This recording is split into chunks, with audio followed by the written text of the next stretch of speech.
Hey, thanks for joining the podcast. On today's podcast, I want to talk about the upcoming college football playoff championship. And of course, the question that's looming is, can Georgia finally get past Alabama in this rematch? We know what happened in the SEC championship game. Alabama definitely came to play. The score reflects that, and the way that Georgia played reflected that as well. The defense seemed to not be in the same rhythm, and offense could not score. We moved to the semifinals, and the Georgia of old showed up against Michigan, and I think everyone was predicting for Alabama to beat Cincinnati, which was the result of that game.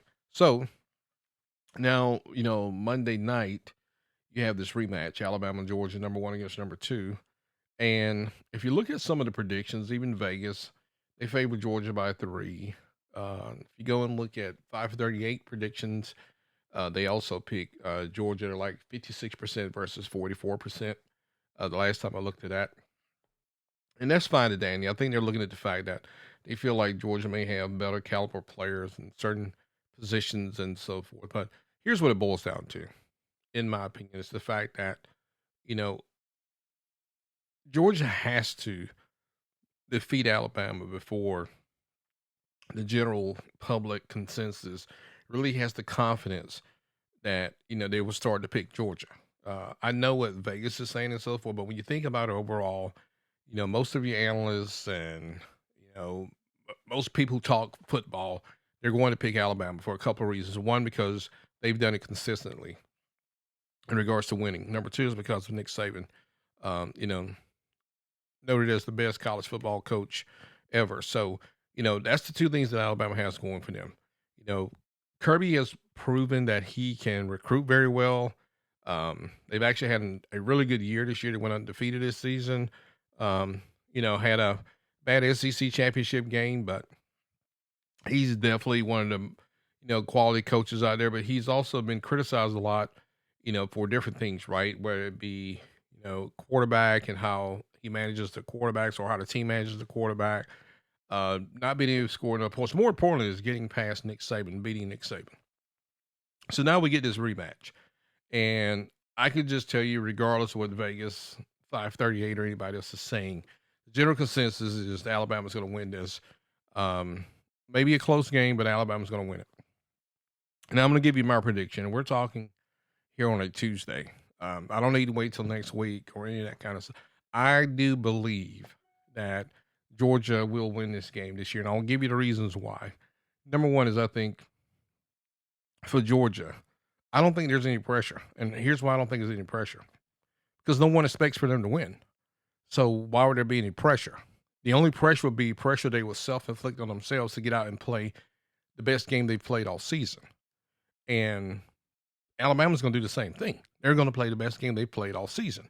The thing is that I think for Georgia, they're going to go in knowing that this is it. This is it. We prove ourselves. We have to get out there and we got to get it done. So, they can go in and play very loosely, in my opinion. They can, throw out everything they possibly got in their playbook to try to get over this hump.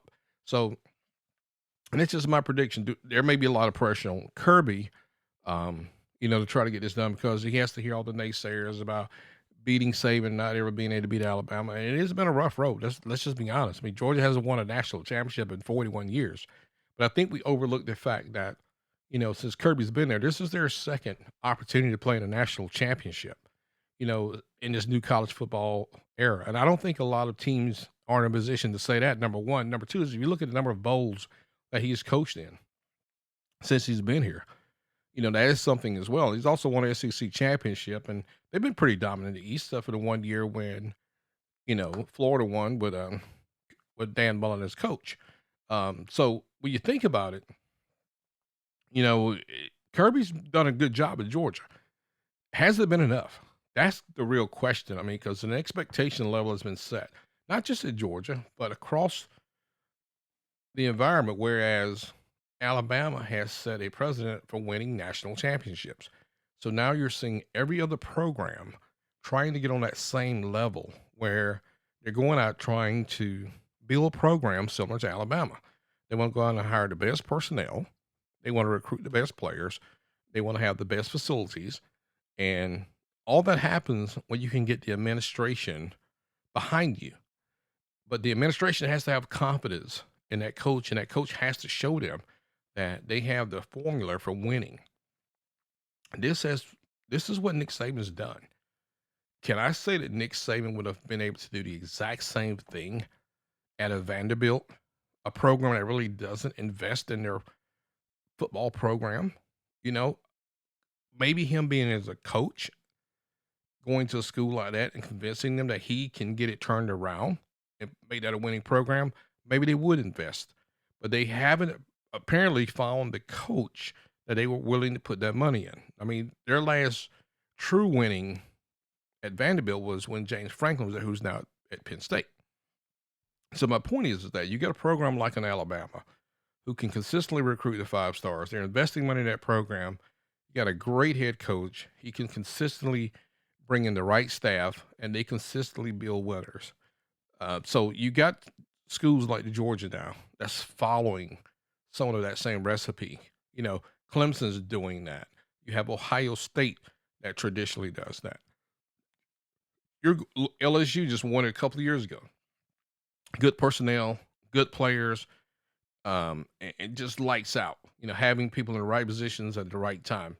Uh, it is a formula that is starting to work for a lot of teams. But then you got to ask yourself: is that every team can't get all the five-star players? Every team can get all the four-star players. So you take a team like Alabama that gets its percentage of five stars, its percentage of four stars, but it's not just five stars, four stars here. They select players to fill gaps in where they have opportunities. This to me is where recruiting really stands out, right? Because if you just look at this year, Texas A&M has the number one recruiting class.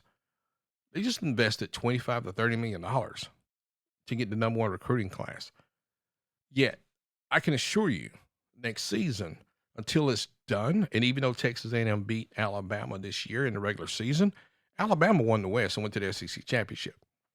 So Texas A&M has to show that we've made this investment, $25-30 million in NIL deals, et cetera, to get all these players to get the number one the number one class. Now they have to go out and show that it was worth it. They can develop these players, and somehow or another they can win the West and get to the SEC championship.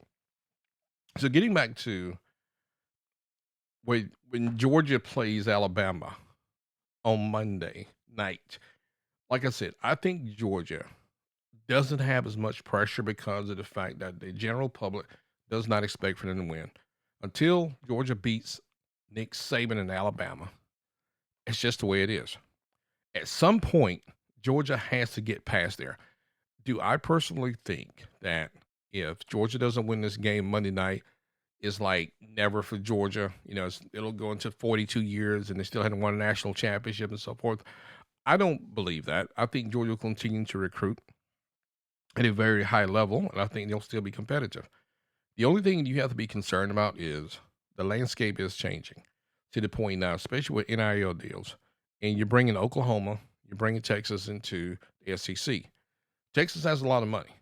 And when we talk about NIL deals and now college athletes knowing that they can get paid per se for their name, image, likeness, these schools are going to become competitive. And where you have a Georgia, an Alabama, an LSU, Auburn, Texas A&M, all these teams in grabbing all these five stars, you're going to start to see five stars start to somewhat balance out, where you'll start to see Florida, you'll start to see Texas, you'll start to see Oklahoma, you'll start to see all those guys start to get in the mix and start to balance this, provided they can develop a winning program.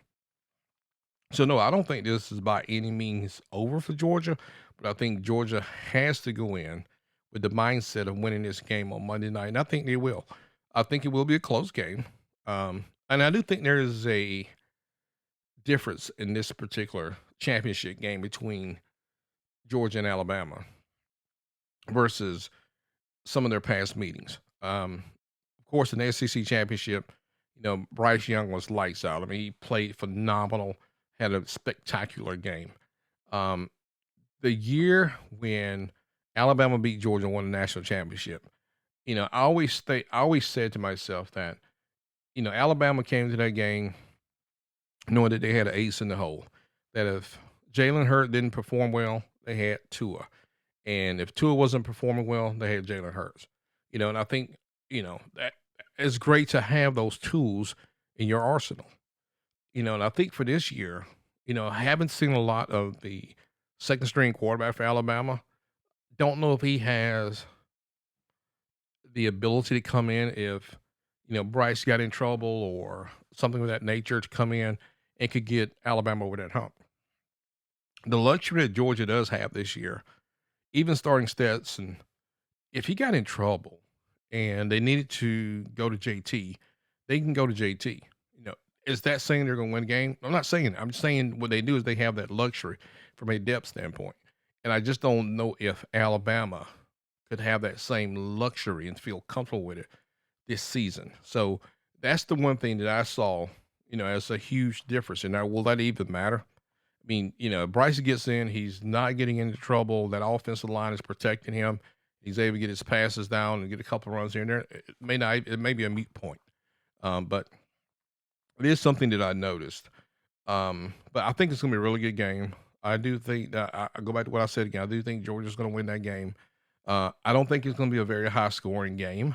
I actually think that, and if I had to do a prediction, I would say Georgia's going to win that game 24-21. I think they both will get at least 3 touchdowns. And I think there will be, just like they're predicting a field goal, I think it'll be something like that. If Georgia comes in really focused and play their game, and that's the key to it, is they have to play their game. There's a possibility they could even, win this game by 10 points. But they have to be focused and they have to stay poised. No turnovers. Stetson can't go out and try to be a hero, nor could JT if he come into the game. Not throwing interceptions. That's cost Georgia a lot against Alabama, is the turnovers. So it should be interesting. And then Georgia also has to stop Alabama's run game. I mean, we saw, Robinson just had a field day with Cincinnati. And you're thinking, when you look at Georgia, you're thinking about that front seven, being able to lock that down. The defenders out of space, they have to defend the pass. And, Georgia can't be lackluster in those spots. I mean, that's one of their weaknesses, their secondary. So they have to be really good there.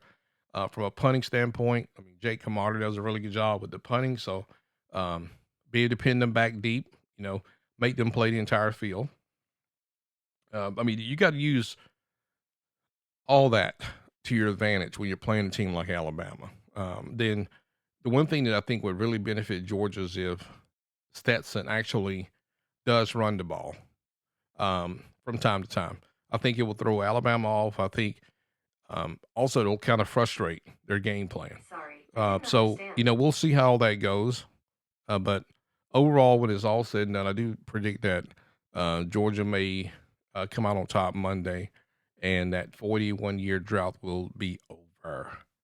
Um, Outside that, in other college football news, there's also a rumor about Caleb Williams transferring from Oklahoma.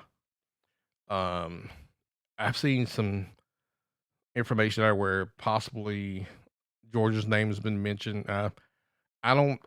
It's hard to say or see him coming to Georgia. I mean, Georgia's got, 5-star Brock Vandegrift. They already got JT on the team. You got Gunnar Stockton coming in. I mean, I could see um, Caleb doing one or two things, staying with Oklahoma or going to USC, Lincoln Riley. I mean, that's the guy he really wanted to play for. I do know that Georgia recruited him earlier, but regardless, I think he's going to go to USC or he just stay put. Could he go to whatever team he's going to? He's probably going to start. I mean, but what's best for his career if he's trying to get to the NFL? I mean, think about what Lincoln Riley's done as a head coach and so forth, and I mean, you have to weigh all those options in. Also, I saw some more information there about whether Jim Harbaugh from Michigan, that he was maybe contemplating going to the NFL. Michigan's had a great season. Um, you know, beating Ohio State and winning the Big Ten championship. So something they hadn't done in a while.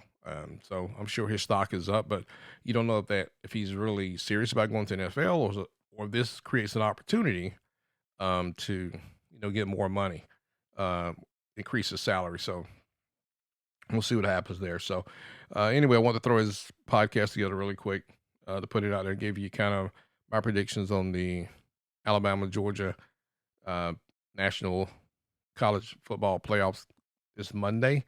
We'll see how it turns out. I'm looking forward to a really good game, and we will talk to you later. This is the JG Podcast.